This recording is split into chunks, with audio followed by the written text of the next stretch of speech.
Shalom dari Jakarta, Indonesia. Selamat berjumpa kembali dengan Berti Wauruntu dalam khotbah singkat melalui YouTube dan media sosial lainnya. Bulan Juni,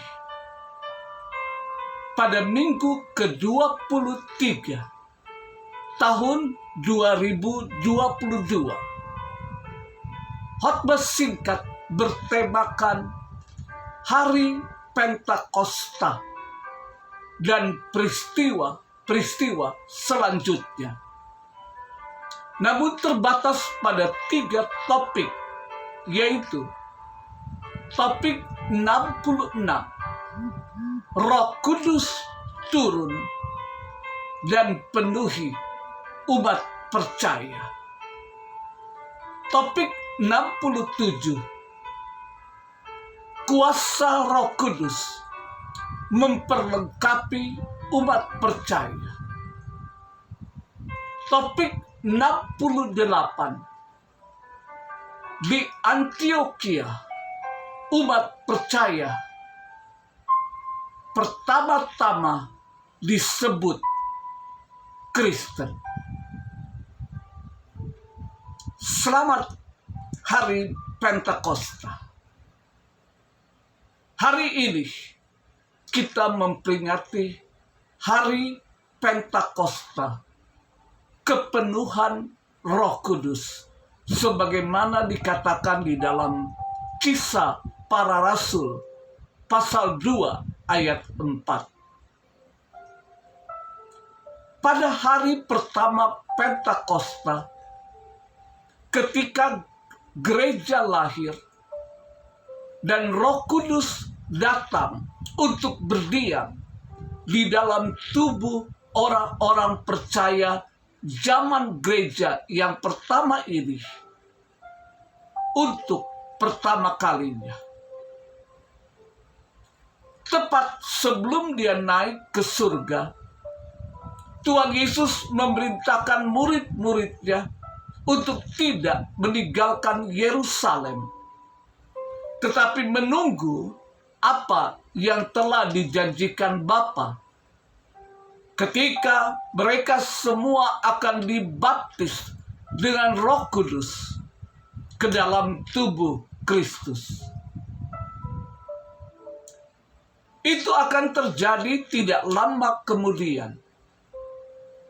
Dan 120 orang pengikut setianya yang berkumpul di loteng Yerusalem mengalami peristiwa Pentakosta.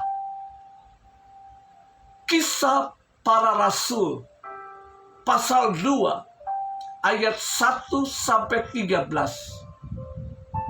mendapati para pengikut Yesus menunggu di sebuah rumah di Yerusalem untuk menantikan Roh Kudus yang dijanjikan, seperti yang Yesus perintahkan dalam Kisah pasal 1 ayat 4 dan ayat 12-15.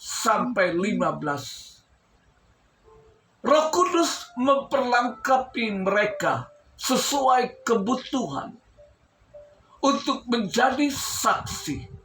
Kisah 1 ayat 8, untuk menyebarkan berita bahwa Yesus mengampuni dosa dan mendamaikan orang berdosa dengan Allah.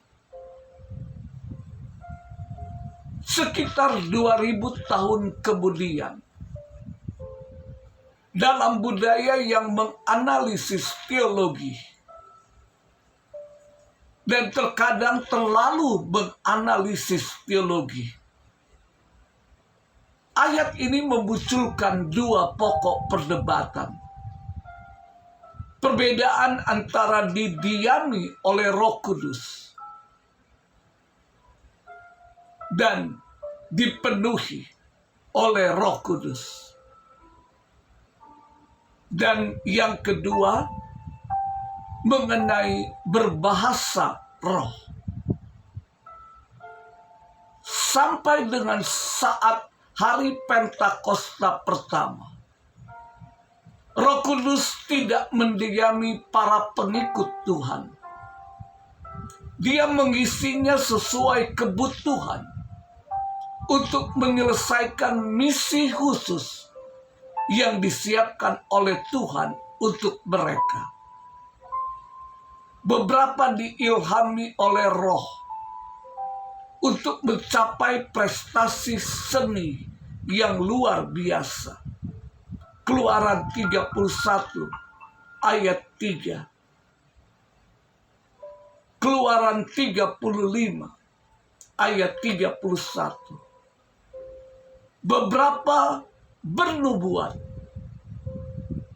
Mika 3 ayat 8. Yohanes Pembaptis, nabi terakhir yang dipenuhi dengan roh sejak sebelum kelahirannya. Lukas 1 ayat 15. Begitulah cara Yohanes Pembaptis mengenali Yesus ketika keduanya masih dalam kandungan. Lukas 1 ayat 41 sampai 44. Kepenuhan Roh Kudus sebelum hari Pentakosta bersifat sementara dan tidak harus terjadi hanya pada orang percaya yang benar-benar bersih dan berkomitmen. Karena kita mengetahui contoh Raja Saul dipenuhi untuk waktu yang singkat dan bahkan bernubuat. 1 Samuel 10 ayat 10 sampai 11. Namun setelah Yesus naik ke surga, Allah mengutus Roh Kudus untuk berdiam secara permanen di setiap hati orang percaya. Sepertinya Dia menyegel kita, mengidentifikasikan kita sebagai milik Allah. 2 Korintus 1 ayat 22. 2 Korintus 5 ayat 5. Efesus 1 ayat 13 dan 14. Dan Yesus berjanji, Roh Kudus tidak akan pernah meninggalkan kita. Yohanes 14 ayat 16. Kita yang didiami oleh Roh Kudus juga dapat mengalami kepenuhan Roh Kudus seperti yang dilakukan orang-orang khusus dalam Perjanjian Lama. Roh Kudus memenuhi Stefanus sehingga ia dapat menghadapi kematiannya secara sahih. Kisah Para Rasul 7 ayat 55 sampai 60. Paulus kadang-kadang dipenuhi. Kisah Para Rasul 9 ayat 17. Kisah 13 ayat 9. Dan mengatakan kepada kita bahwa kita juga harus berusaha untuk memilikinya. Efesus 5 ayat 18. Segera sebelum Yesus naik ke surga, Dia menyuruh para pengikutnya untuk menunggu kedatangan Roh Kudus di Yerusalem. Dan saat hari Pentakosta, Roh Kudus telah memasuki rumah tempat mereka menunggu.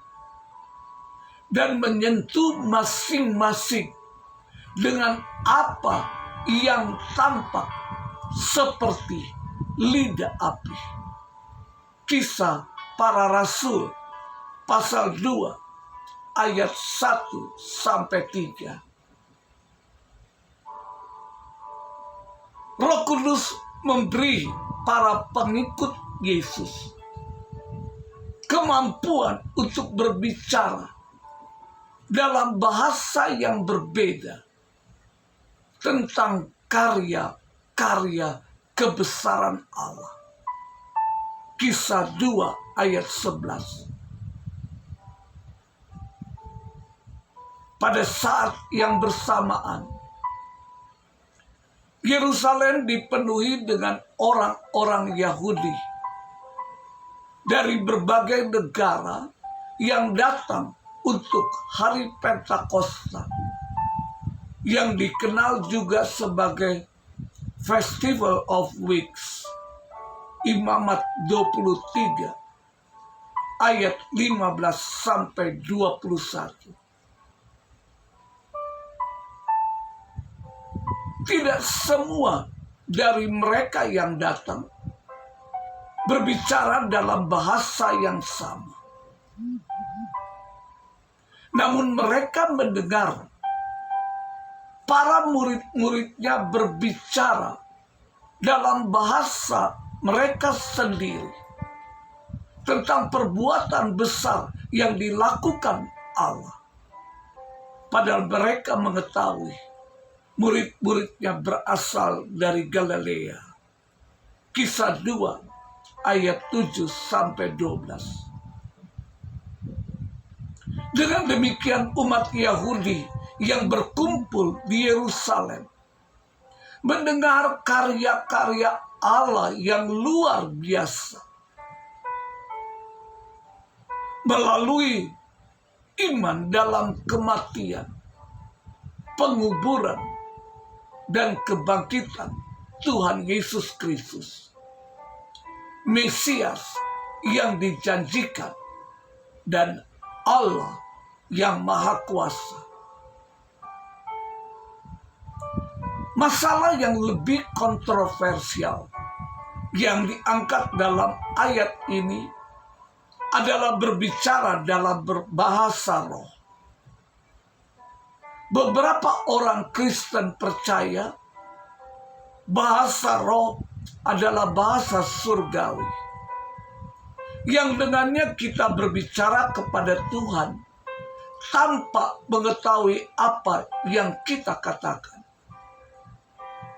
Orang lain berpikir itu adalah cara Tuhan bernubuat kepada orang lain melalui kita.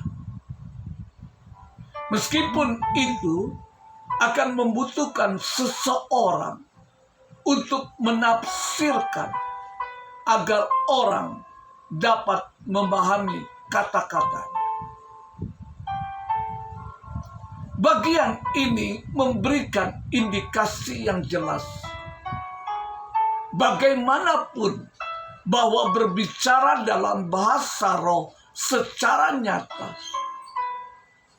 berarti berbicara secara spontan dalam bahasa asing, sehingga mereka yang perlu mendengar pesan dapat mengerti apa yang kita katakan. Itu bukan omong kosong, ditujukan pada seseorang yang mengerti ucapan itu. Dan percuma jika tidak ada orang yang bisa menerjemahkan atau mengerti bahasa itu. Pengikut Kristus yang taat seringkali berbeda dalam pemahaman tentang bahasa roh. Masalahnya tidak penting untuk keselamatan atau pengampunan dosa. Kita bebas untuk tidak setuju dan tetap hidup dalam kesatuan gereja Tuhan yang universal. Meskipun semua orang Kristen diberikan satu atau lebih karunia rohani, tidak semua orang percaya menerima karunia bahasa roh seperti yang terlalu sering diajarkan di gereja-gereja tertentu saat ini. Tetapi pada hari Pentakosta itu, setiap murid yang hadir dan para pengikutnya semuanya dipenuhi dengan Roh Kudus dan mulai berbicara dengan bahasa lain seperti yang diberikan oleh Roh kepada mereka untuk diucapkan. Karunia bahasa ini adalah salah satu tanda yang telah dinubuatkan oleh para nabi Perjanjian Lama akan memberikan kesaksian akan kebenaran pesan keselamatan. Selamat hari Pentakosta dan nikmati makna yang terkandung di dalamnya.